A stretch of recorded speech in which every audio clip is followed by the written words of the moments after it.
매일 점검당하고 매번 증명당하는 이 바닥에서 제가 21년 정도를 했는데요. 20년만 넘기면 정말 좋겠다고 생각했었어요. 어느 분야에서 내가 20년을 순항하지 못하고 타의에 의하여 그것을 밀려나듯 벗어난다고 하는 것은 패배하는 것 같아요.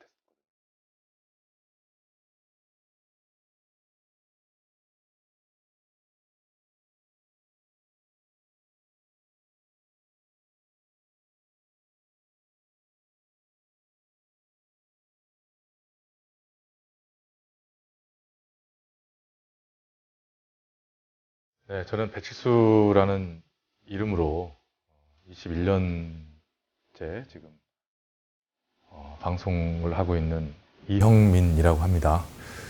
지금 제가 소장하고 있는 232 모델은 올드카에 관심이 또 생기려고 할 때쯤 그 시점에 그 배우 박중훈 선배님이 모처에서 아마 시상식이었던 걸로 기억을 하는데 검정색 232 세단을 타고 오셨는데요. 저한테는 뭐 거의 그 차밖에 보이지 않았어요. 전에도 알고는 있던 차였지만 좀 감정적으로 그때 움직였던 것 같아요. 저 차를 한번 내가 소유하고 복원해 봐야겠다. 그래서 이제 실천에 옮기게 됐고 많은 고난 끝에 오늘의 상태를 만들어서 소장해온 지 뭐 몇 년째 지금 되고 있어요. 한간에 이제 말하기에는 그런 평가가 있어요. 3 시리즈 같은 7 시리즈다. 굉장히 경쾌하고 빠르고 실제 차량 무게도 그렇게 무겁지 않아요. 그러면서도 공간은 충분히 확보되어 있어서 플래그십이다 하는 차가 보여줘야 할 그런 기능이나 포용해야 할 뭐 그런 요소들 같은 건 다 가지고 있는데도 상당히 경쾌하고 민첩하고 그런 차기 때문에 또 당시에는 굉장히 스포티했죠, 디자인이. 그런 측면에서 보면 진짜 괜찮죠. 당대 그 비슷한 시절의 플래그십을 다 제가 가지고 있어요. 그래서 편을 들 수는 없지만 이쪽 입장에서 얘기하면 그 당시 BMW가 S클래스를 이겨 먹어보려고 이 표현이 중요합니다. 이겨 먹어보려고가 넘볼 수 없는 그런 산 것 같았던 S클래스를 넘기 위해서 정말 작은 차를 만드는 것이 주특기였던 회사에서 그 큰 차를 만들어 보려고 최선을 다했던 차거든요. 뭐 여러 가지 새로 시도된 부분들도 많이 있었고, 뭔가 자존심을 걸고 만든 최고라고 할 수는 없지만 최선으로 만들어진 차였어요. 그래서 그런 노력들이 오늘날에 복원을 해서 차를 소유하고 만져보고 주행을 해보면서도 많이 느껴지고요. 그런 그 당시에 어떤 엔지니어들과 이 사람들이 어떤 마인드로 이 차를 만들었을까라는 생각을 하게 되죠. 그래서 그런 부분에서 굉장히 저한테는 좀 들어와 있는 그런 차죠.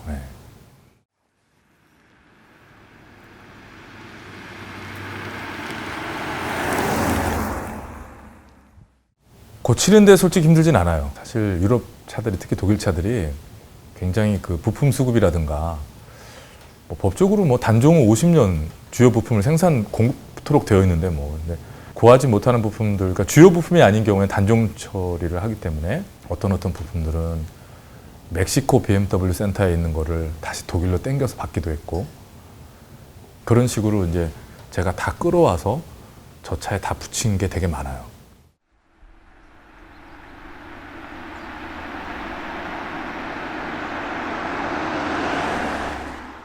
새로 교체한 부분도 있고 아닌 부분도 있지만 이런 크롬이나 라이트나 이런 부분들이 있잖아요. 네. 전장류라고 하는 그런 부분들은 다 새 거예요. 보면 좀 앞뒤가 안 맞아요. 왜냐면 이 얼굴을 가진 애는 이 공기 흡입구가 없어요. 네네네. 원래는. 네. 그러니까 이걸 잘 내막을 모르시는 분은 뒤에다가 괜히 740 레터링 붙여놓고 앞쪽엔 또 하필 또 밑에만 여기는 사실 바꾸는 게 어려운 부분이잖아요. 그렇죠. 가장 바꾸기 어려운 부분만 못 바꿨네. 네. 740인 척 하고 싶은데 그렇죠. 그렇게 생각할 수도 있죠. 네네. 이거부터 뭐 헤드 밸브 커버 뭐 이 안쪽 이 아래 부분도요. 헤드 쪽 부분 말고는 새 거예요. 제 차에는 상당수의 차들이 이 가정용 카펫이 깔려 있거든요. H 카펫. 그렇죠. 이름 자체가 H 카펫. 네네네. 네. 그곳에 담당자분을 때 알아요. 내가 하도 이걸 막 주문을 하고 그래가지고. 그래서 그분이 원래는 뒤쪽에 고무판이 붙어있지가 않죠. 그래서 자동차에 깔 수 있도록 뭐 5m, 5m 해서 뭐 이렇게 몇 제곱미터를 주문을 해서 잘 오리는 거예요. 그러니까 정확하게 맞출 수 있죠. 이 당시 BMW를 복원해 보신 분들은 아는데요. 이 라이트나 안개등 스위치 구하는 게 정말 어려웠어요. 이 우드 그레인 같은 경우는 실제 리얼 우드인데 여기 보면 약간 상강기법으로 막 이게 뭐 하나 문이 하나 더 들어가 있고 이게 이 당시에 좀 무슨 특별한 그런 옵션의 차들 뭐 8기통 이후부터 여기도 보면 금이 좀 가 있고 이 안에 나무 자체가 금이 갔어요. 그래서 이것만 다시 잘 이제 가볍게 사포질을 한 후에 클리어를 다시 올려달라고 했고요. 하체를 들어보면 놀라울 정도로 부식이 없어요. 이 차체가 좀 비교적 낮기도 하고 하기 때문에 그 요철에 닿는 적도 많았나 봐요. 전차주부터 해서도. 그래서 빠른 속도로 긁은 그런 스크래치들이 있어요. 약간 프레임은 없지만 이렇게 저 힘을 받기 위해서 있는 그 U자형으로 내려온 부분에 긁혔는데도 녹이 없어요. 신기하지. 요즘엔 다 녹슬거든요. 그렇죠.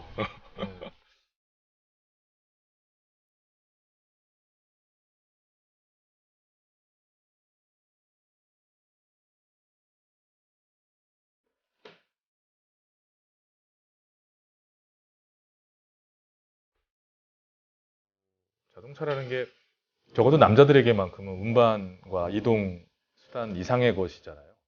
그런 측면에서 보면 올드카라는 것도 하나의 문화의 한 조각으로 자리 잡을 수가 있고, 나도 올드카를 소유하고 있지만 내가 지나가는 길에 어떤 멋진 올드카를 보면 그 컷이 그 차가 사라질 때까지 그 도시가 너무 아름다워. 그런 면에서 좀 봐줬으면 좋겠어요.